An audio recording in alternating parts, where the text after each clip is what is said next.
Hey everyone, welcome back to another episode of the Easy Conversations podcast, a podcast about having easy conversations.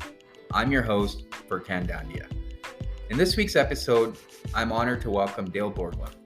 Dale is the founder and executive director of a Living Dying project. He is a pioneer in the conscious dying movement and has worked directly with thousands of people with life-threatening illnesses and their families for over 30 years. In 1981, Dale founded the first residential facility for people who wish to die consciously in the United States, called the Dying Center. He has taught and lectured extensively on spiritual support for those with life-threatening illnesses, caregiving as a spiritual practice, and healing at the edge of illness, death, loss, or crisis. Dale has a BS from UC Berkeley and a Ph.D. from Stanford University. He is the co-author of Journey of Awakening, a Meditator's Guidebook, and has taught meditation for the past 35 years. He has intensively immersed himself in the practices of devotion, meditation, and contemplative prayer for over 40 years, studying with many of the greatest masters of the last century, including Suzuki Roshi, Kalu Rinpoche, and the Dalai Lama, just to name a few. Dale has taught with Ram Dass, Stephen Levine, Joan Halifax, Jack Kornfield, Joseph Goldstein, Reverend Wayne Muller, and many others. His life's work and passion have been and continue to be the healing of our individual and collective relationship with death and using our mortality to inspire spiritual awakening. In this episode, Dale shares his journey of finding meditation on how he was able to calm his mind and get his ego to be less intrusive. Dale and I also discuss what conscious dying looks like and how people can come to terms with death and why there is fear when one contemplates death. Dale also explains what the Living Dying project is based upon. Please check out more of Dale's work on www.livingdying.org. I really hope you get a lot out of this episode, and if at the end you could leave a 5-star review, I would truly appreciate it.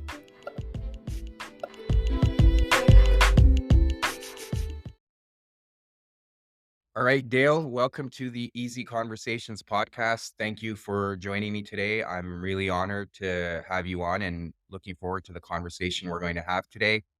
But before we get started, I wanted to give you an opportunity to introduce yourself to the listeners and share a little bit about what is the work you do, and then we'll go from there into our conversation.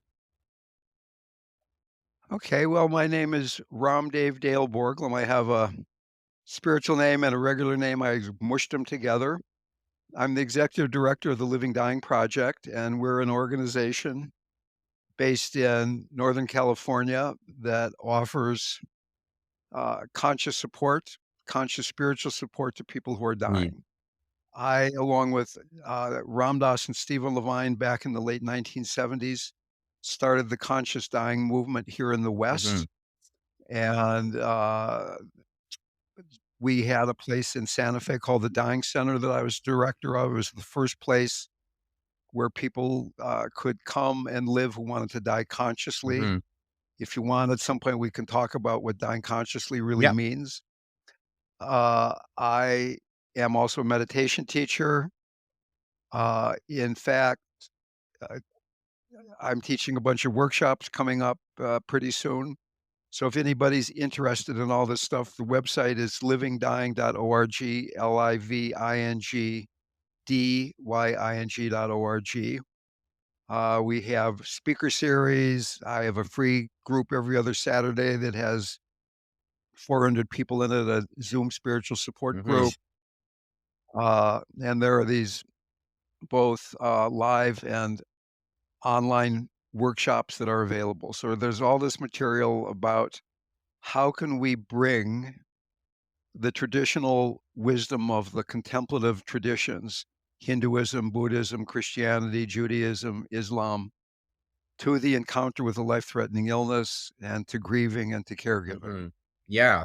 Yeah. Well, thank you for sharing that. And I'll put a lot of those resources in the show notes. And we'll talk about it again at the end of the episode. But what I'm just curious, and I'm sure the listeners are too, but what got you into this field of work? If you don't mind sharing a little bit about your journey from the beginning. Well, it was kind of a roundabout thing. I actually got a Ph.D. in math at Stanford back in the late 1960s when the consciousness explosion was Yeah. exploding, and I was lucky enough or had good karma, whatever the heck it was, to end up being drinking buddies with Ram Dass when I was a graduate student at Stanford. Whenever he'd come to Northern California, he'd stay right across the street from where I was living with a mutual friend. So I got to know him. Before I met him, I had been involved in psychedelics and yoga and meditation and things. But he was, as I'm sure most of the listeners know, somebody who really was able to explain in a very heartfelt and understandable way some of the deeper mysteries of spiritual Hmm. exploration. Back in those days, there weren't a lot of good books, and Ram Dass had been to India already. He was able to talk about these things. So anyway, I was really getting tired of being a mathematician at that Right. point. I was almost done, so I got my PhD. I went off to India and ended up with Ram Dass's guru, my guru, this guy Neem Karoli Baba Maharaji. He's talked about in Ram Dass's book, Be Here Hmm. Now. I came back to America and I didn't want to be a scientist anymore. So I did various things. I was uh, a chef in a vegetarian restaurant. I managed a musical group. And eventually I became the executive director of Ram Dass's Hanuman Foundation, which was an umbrella foundation under which there were service organizations doing good work. One of them, for instance, was the Prison Ashram Project, where our friend Bo Lozoff was saying, being in a prison's a lot like being in an ashram, except you don't want to be there.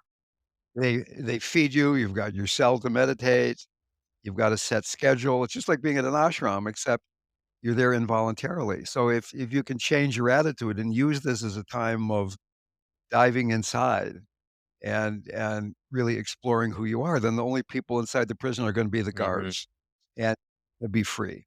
So we were, essentially saying the same thing to people who were dying. You haven't chosen to be in this dying body, but there you Right. are, right? Then can you use this time as a time of awakening? Can you become conscious as you're dying? And in fact, all these contemplative traditions say that the time right after physical death is the best opportunity for spiritual Hmm. awakening. Because right now, it seems like you are somewhere far away and I'm Right. here, and that you've got more hair and I've got less hair, and you're younger and I'm older, and all those things, that there's all this separate Hmm. existence, which is true. I'm not saying you don't have your characteristics, but in the West, we get lost in what's separate, Hmm. and we forget the context of wholeness, of Right. oneness, of pure consciousness, Christ consciousness, Buddha nature, higher power of the 12 steps, whatever you wanna Yeah. call that, right? So, when you're working with somebody who's dying, it's really of crucial importance to be able to keep both of these dimensions of reality awake at the same time. I mean, it's possible to just deal with the human situation. This is a very sad thing. Somebody's dying. They're losing their body. They're losing their mind. They're losing all their stuff. They're losing all their friends. They're losing Hmm. everything. Right. Or you can just be over on the spiritual side and say it's all pure consciousness. It's karma unfolding. It's all Right. perfect. Nothing to get upset about. But can we do both of these things at the same time? Can we be with the dying humanity? Can we be with the person who might be suffering Hmm. or the person who's making this transition? And at the same time, realizing it's happening in the context of pure Right. consciousness. And in fact, can we realize right now, as we're doing this podcast, that at one level, I'm in California, I guess you're in Yeah. Canada, right? By the funny way you talk, you're in Canada? Yes. It's- Okay. Anyway, sorry, all the Canadians just got mad at me. That's the end of this podcast. Yeah. Anyway, uh, you're over there, I'm over here. As we're doing this podcast, is it possible to surrender into that place where speaking and hearing and feeling your body and all that stuff is going on without tightly holding on to, "I'm doing it. Mhm. I need to do better. I'm inadequate, and I need to get this information. This guy sounds like he knows something, or this guy sounds like he doesn't know a damn thing," whatever you're Yeah. thinking.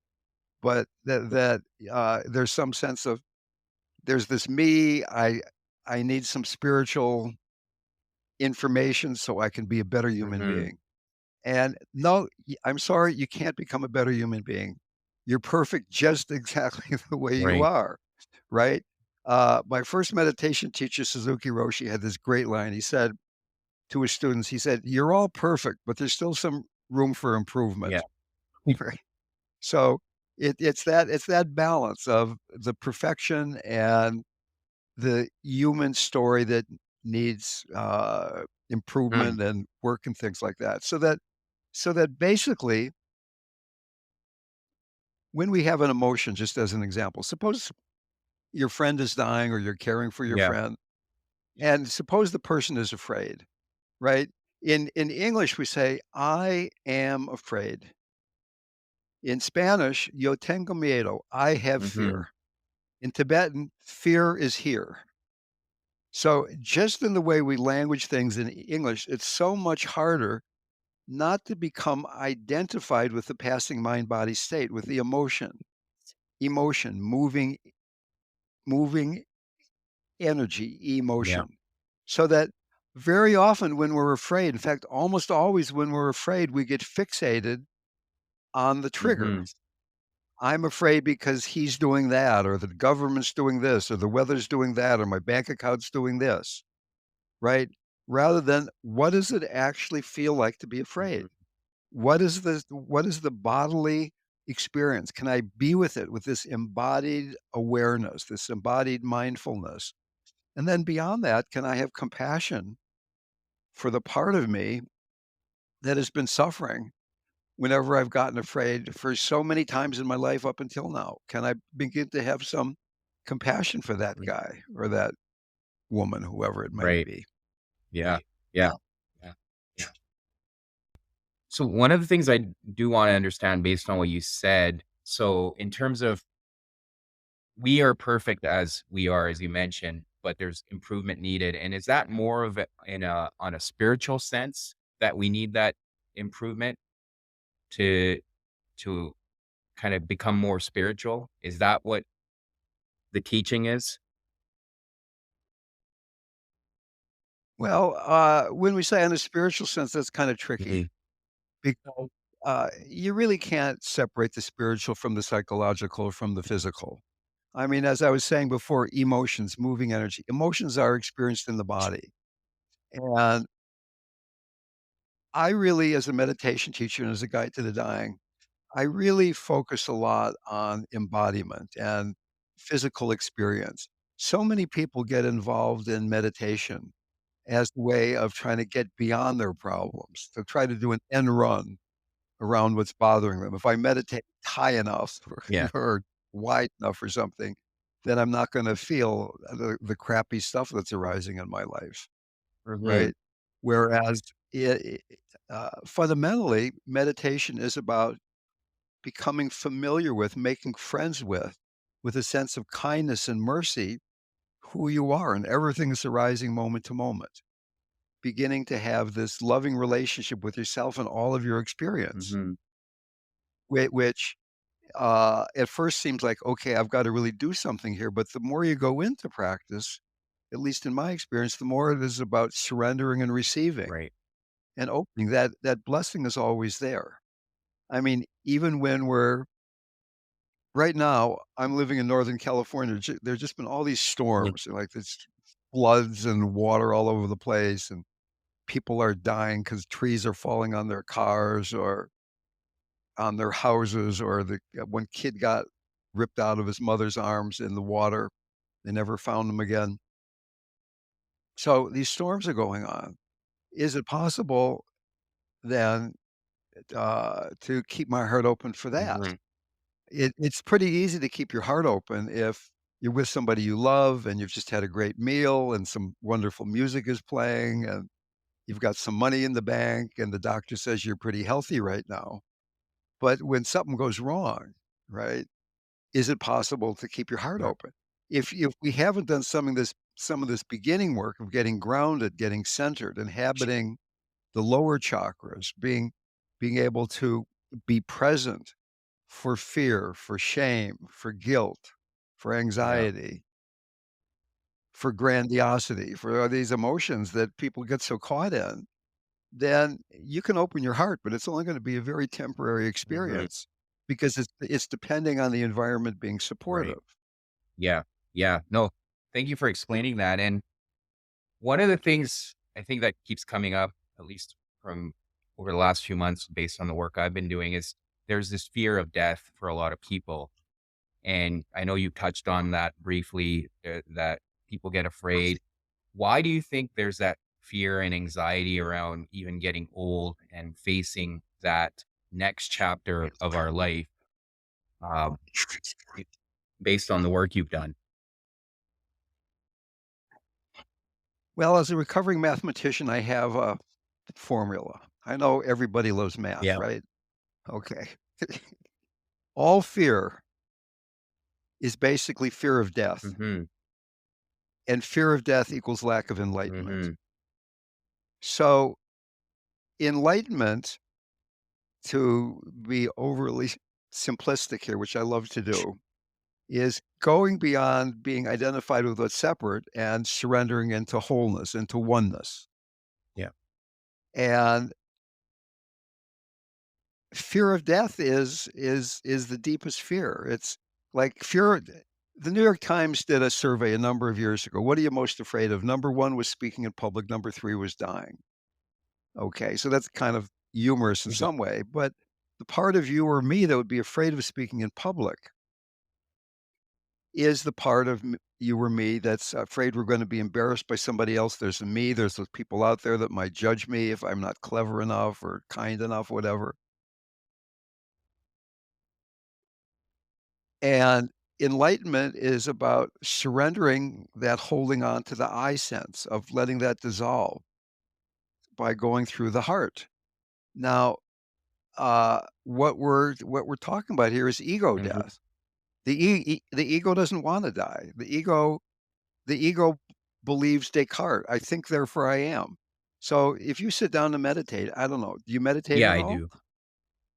Okay, so you sit down to meditate and you notice that you've got good intentions, but the mind is often Mhm. agitated. Thoughts keep coming, thoughts that aren't very important, that's just like filling up space, right? And why is that going on?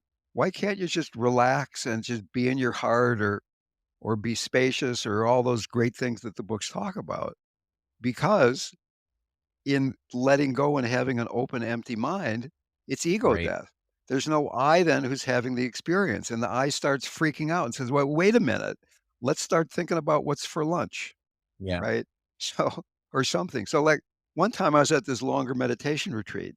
My mind was really, really clear, but still thoughts were coming sometimes. So I was really looking at what was happening. I began to notice the sequence that there was this spacious mind, is kind of semi-blissful, felt great. That went on for a while, and then some thoughts started coming, and after a short and not so short period of time, I became aware of the thoughts, and they dissolved back into that spaciousness for a while, and then there was thoughts, and then there was awareness of thoughts, and then spaciousness. There was this cycle going Hmm. on.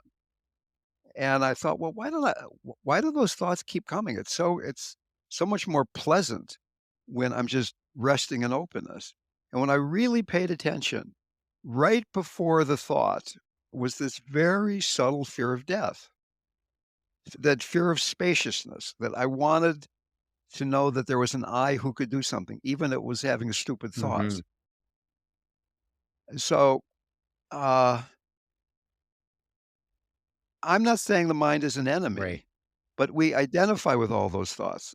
The mind is a wonderful tool. I mean, if you've got to do your income taxes or make up the grocery list or figure something out, fine. But a lot of thoughts is this automatic thinking that is driven by fear of death as a way of filling up space, that the ego structure would rather be uncomfortable Hmm. than non Right. existent. Right. And there's a form of attachment too that takes place, right? And I think the struggle really comes from that attachment we have to everything around us. And really, I think that transformation happens through detaching, whether it's the future, our plans, or the people that we're going to leave behind, all kinds of things, right? Yeah, So, definitely. so I guess shifting gears now and understanding the whole process of conscious dying, what does that look like for people in terms of the work you do?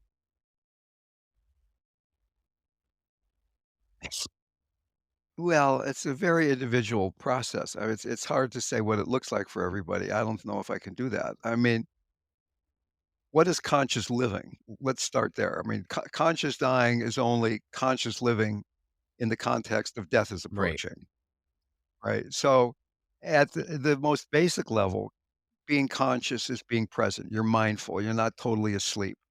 You're aware that you're breathing. You're aware that you're angry. You're aware that you're tired. You're aware that you're horny. Whatever's happening, you're aware. You're not lost in a lot of judgment. Or if you're judging, you become aware that you're judging. So that's one level of conscious living. At the other end of the spectrum, being fully conscious, being truly awake is for most people a long, gradual developmental process that involves embodied mindfulness. It involves opening the heart of compassion, the heart of devotion, the heart of loving kindness and gratitude and forgiveness. Mhm. It involves going into the stage of tantra where we begin to go beyond good and bad, right and wrong, pure and impure, and realize that it's all sacred.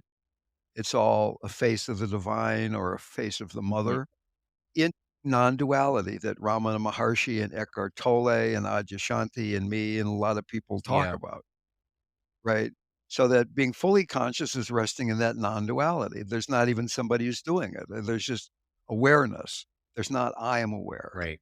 right? And so that we go through those stages. There's conscious embodiment, conscious mindfulness. Then there's h having your heart be consciously open, and as I say, then into tantra and into non-duality, and non-duality is of crucial importance because that's what we die into Right.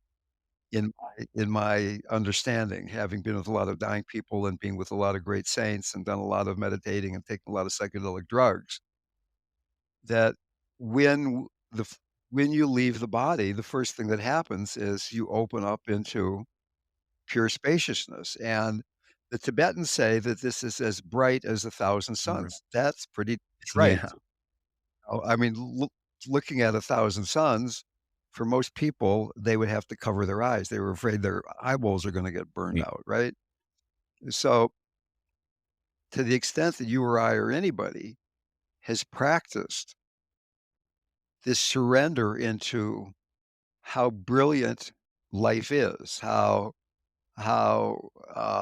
sacred everything is. And many people have had this experience in psychedelics, for Mhm. instance, like where you see everything is awake. The stone is conscious. The tree is a being, right? That everything is pure Yeah. consciousness.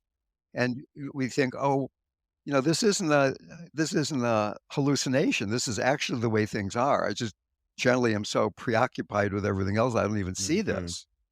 But this is truly a level of reality.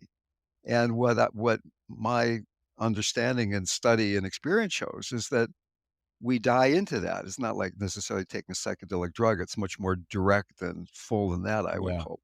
But but, so to the extent that in life, you're very busy being me, uh, death is gonna be a pretty big shocker. Mhm. Think about the 2 people. One of them who has a really, really hard time dying, and the person I would imagine be some guy on the 83rd floor in some high rise in New York who's some captain of industry. He says something and everybody goes and makes it happen. He always gets his way. And then the doctor says, "Look, I've got bad news for you. You've got this kind of pancreatic cancer and you're going to be out of here in Yeah. 3 months." And he's never prepared for that, right? He's always been able to fix things or do whatever the heck he wants.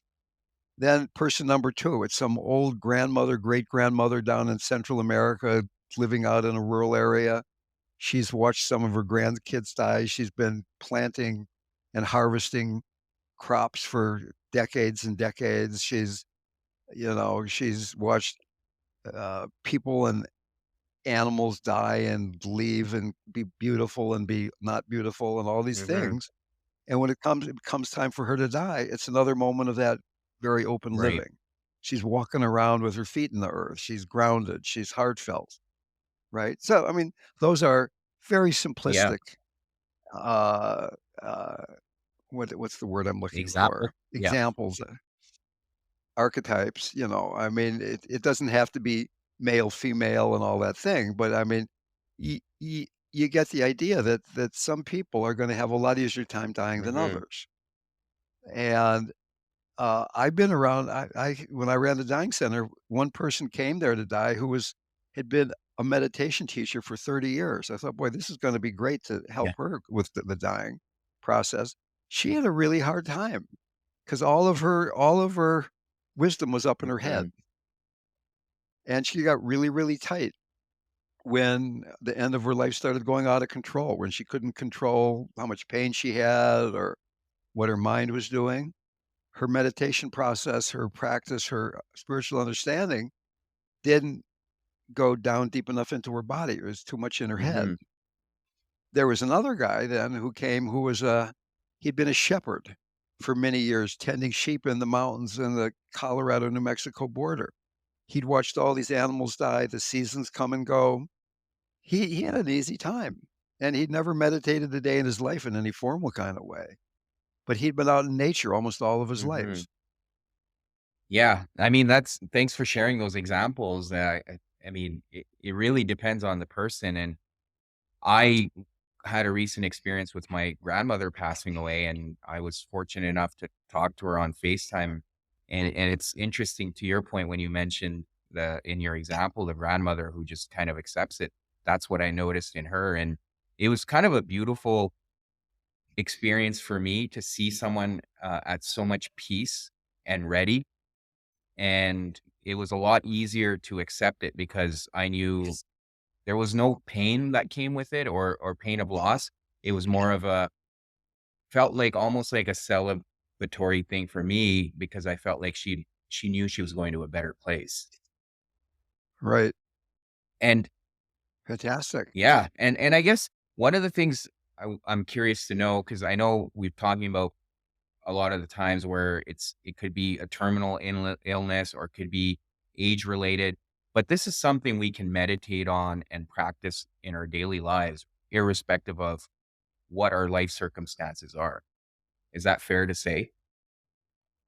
It's, uh, completely fair to say, yes. Right. And again, to your point, it's really around that aspect of living in our heart and detaching from all the things we've created in our lives, and kind of moving past those, and accepting that next chapter. Um, Anything else you want to share around this process or that listeners you think could benefit from?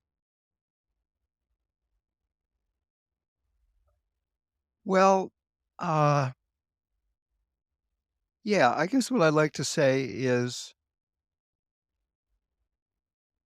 that certainly there are a lot of imbalances in the world, and we look at what's going on politically, environmentally, socially, homelessness, hunger, mass migration, all these things seem wildly out of balance. And the way we've been talking about conscious dying up until now in our conversation is pretty much focusing on caring for one person at a Hmm. time. At the same time, there is a collective Western, and the Western world now pretty much includes most of the world, if you really get right down Yeah. to it in a lot of ways. Uh, it ha- there's a collective denial of death, that the greed, the selfishness, the fear that's driving all these imbalances is basically coming out of this unexamined fear of Hmm. death. And one can be an activist and deal with homelessness or global climate change or hunger or working with trauma victims or whatever, so many different categories, obviously. But you run over here and put a Band-Aid on, and then the blood starts spurting out over here with homelessness, and you deal with homelessness, and then it spurts out over climate change, and just go running around. Maybe there's nothing more direct we can Right. do than going to the core wound, which is this fear of death. Mm-hmm. And uh, at the same time, it's difficult to ask people, and it's maybe asking too much. I think it is asking most people too much. I think it's asking me too much to just say, okay, examine your fear of Mm-hmm. death. But at the same time, can we begin to examine in a more moment to moment way, more workable, less daunting experiences that so many times during the day there's anxiety or guilt or pulling away from connectedness. Just as an example, the quality of compassion, the compassionate heart, the open heart has some defining qualities. One of them is a connected Mm-hmm. heart. Right now, does your heart feel connected to Mm-hmm. yourself? Yeah. Does it feel connected to me? Yes. Does it feel connected to God or whatever you Yeah. call that verticality, if you Mm-hmm. will? Another quality of the open heart is a spacious heart, one that's not bogged down in a lot of concepts, particularly the concept of I. Can the heart be spacious, allowing experience to arise and pass away moment to moment without grasping? Mm-hmm. And the third thing is it's a warm heart. It's not a cold heart. It's a heart that melts when you feel the suffering of another Mm-hmm. person. So, uh, yeah, it's great to work directly with fear of death, but that fear comes out in much more subtle ways, moment to moment to moment, that are much more Right. workable. And I would guess that you and a lot of people on this podcast are people who, uh, sorry, excuse me for that. I just got a text message. Okay. Oh, my mind got shattered by a text message. That shows what a great practitioner I am. Okay. Okay. So, uh,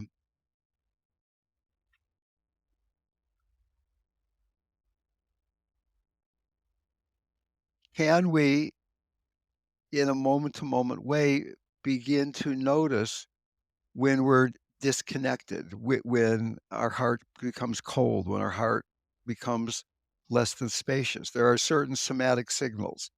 I mean, for me, when I'm really present, my voice has a slightly different Mm-hmm. quality. My shoulders become a little more relaxed. My lower belly relaxes and becomes full, and I I try to speak and listen and move around and do things from this place of being present and being Mm-hmm. open-hearted. Uh, I've been meditating way longer than you've been alive, I think, and I'm still as neurotic as this guy that's Yeah. talking to you. But I don't really care about that so much Right. anymore. Uh, and so that practice just allows one to get a lot more comfortable in your skin, to be able to realize that I'm a human being who's going to die one Mm-hmm. day. And I don't know when that day is. It might even be before you and I are done with this Mm-hmm. podcast. I mean, we kind of expect we're going to be done in 20 minutes or 10 minutes or whatever it is. And then I'm going to go eat dinner and you're going to go what you do. And then tonight I'm going to go to bed with who I go to bed and you're going to go to bed with who you go to bed with or alone or whatever it is. And then the next day, you Yeah. don't know. Right. Right.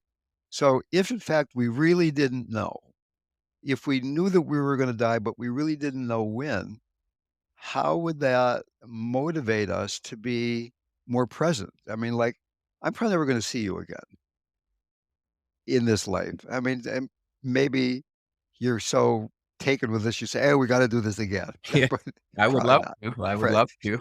Yeah. But I guess what I'm saying here is the point is this is the only opportunity to do what we're doing right Yeah. now. Right. I mean, I remember once I was in Tibet, actually. It's a kind of long story. It's probably not worth the trouble, but I've started it. So Yeah. here it goes. So we're traveling to Mount Kailash 7 days in these Toyota Land Cruisers. I was with a friend who was a pretty well-known photographer in some ways. And we stopped to pee, and the women went over one side, the men went the other side, and there's this beautiful lake there, and my friend was coming back to the car and said, "Oh, I'm not gonna get the picture. I didn't have my camera, and we have to leave now." And I said, "You can get the picture on the way Yeah. back after we go to the mountain." We She said, "It's not gonna be the same. This picture will never it's only this moment. The light is a certain Yeah. way at a certain time of the day. It's this moment. It's never gonna be here Right. again." And it's like, duh, all right, it had never occurred to me, "Oh, you can come back and take the picture in a week." No, it's not gonna happen, right? And that's the way life is. It's like, this is the Yeah. chance. This is the chance to love. This is a chance to die into Mhm. love. This is a chance to die into the next moment, to surrender, to receive grace. Yeah. There's this great poem by Saint John of the Cross, this great Spanish mystic, where he says, like he's talking to God and says, "What is grace?" And God says, "Everything is Mhm. grace." And I mean, that it's hard to appreciate some things as grace when you think about what's happening to Ukrainians right Yeah. now, or you think of what's happening to children who are hungry, or you can find so many Yeah. examples, obviously. Yeah, no, and that's I mean, that's beautiful because I think what you're really trying to highlight here is being present, right? Living in that present moment because quite often we're so preoccupied with the past or the future, and we forget to really enjoy those beautiful moments that are in front of us, like the now. Right. Or even enjoy the not so beautiful moments. Yes. Well, it's all perspective, right? That's how I look at it. Um, and what are your thoughts on this whole obsession that science has right now with finding ways to live longer and reverse aging? What are your thoughts with that? Yeah, that's a great question. I think it would be pretty horrible if everybody lived forever. There are these people who are claiming that they're extending their life expectancy by more than a year every Yeah. year, which extrapolated means they're gonna live forever. And, uh, I'm 80 years old, Yeah. and I feel the same as I did when I was 70. I was out hiking today, and I'm gonna go to the gym tomorrow. I feel pretty great. Yeah. Uh, I I'm not interested in being somebody who's, like, doddering around and my brain is shot and I can barely, get out of bed in the Mhm. morning. But, at the same time, I don't wanna spend too much time balancing what pills I'm taking and spending too much time trying to I don't know. I mean, I guess the question is the motivation for doing this fear of death, or is it I'm enjoying life so much I want more of it? And I really suspect a lot of it is the former Mhm. for a lot of Right. people. I don't live now, but I live pretty close to Silicon Valley. I grew up in Silicon Mhm. Valley. There's a lot of these people there, these billionaires who like they've got a house in New Zealand for the coming apocalypse, and they're trying to live forever and all those things. And I met some of these people, and they're not particularly happier than anybody else. I will assure you Right. that, right? They got a way nicer car than I've got, Mhm. right? But I've got a better girlfriend than they have. So anyway, Well, and I anyway, think to your point, if they were really wanting to extend their life because they're enjoying it so much, they would still be losing out on the present moment. They're not fully enjoying it because they're obsessed with some future event that may or may not happen. yeah, I think that's often the Yeah. case. Yeah. Yeah, I mean, it just fascinates me, because I think about it. I've had my own contemplation with death, and it was quite the peaceful moment when I was able to just accept what gonna come out of it, and it just gives you way more power and freedom to live your life to the fullest. Um, Dale, I thank you so much, for coming on here and sharing your life experiences and the work you do. I really appreciate it. I must say I was a little nervous talking to you, so thank you for Why would that? So who was I was nervous? nervous. Who's that? Why? Good question. Well, I could picture that. So you were nervous because you had some impression that I might know something, or like I'm somebody who's done things, and Yes. Yeah, yeah. Well, I Okay. mean, a lot of the work you've done is I think inspiring for me. So it's just normal. At least for me, it's normal to feel a bit nervous. But yeah, So what I'm saying though is that that's fear of death Mm. right there is that nervousness. And instead of saying it's normal, can you examine that? I Yeah, mean, uh, there's a you who's kind of looking up to me for reasons right or wrong. I'm not saying I'm any better than anybody else. I don't really think I yeah, am, but what does it feel like to be nervous about talking to Dale? And can you just be with that instead of saying, "Well, this is normal." Well, I mean, normal, yeah, I guess is okay, but does putting it into the category of normal prevent you from really investigating and having compassion for that part of absolutely. yourself? No, I appreciate that challenge, and that's something I'll definitely meditate on and journal tonight. Okay. And then beyond that, let me just say again that my website, livingdying.org, is the most complete site on the whole internet about conscious time. There's so much free Yeah. material there. There's meditations and lectures, and I got a podcast on the Be Here Now Network under my spiritual name, Ramdev, BeHereNowNetwork.com. Mhm. There's about 80 podcasts there about all these spiritual topics. There's Krishnadas is there and Jack Kornfield and Ram Dass and on and on and on, different people. No, that's great. I So, put all of that in the show notes. And okay, yeah, great. and I really appreciate your sense of humor. I really enjoyed talking to you today. So thank you very much. It's been a pleasure being with you. Take good care You of too. yourself. Thank you for checking out this episode with Dale. As always, please leave a review or a comment in the comment section. I always love hearing from you. And until next week.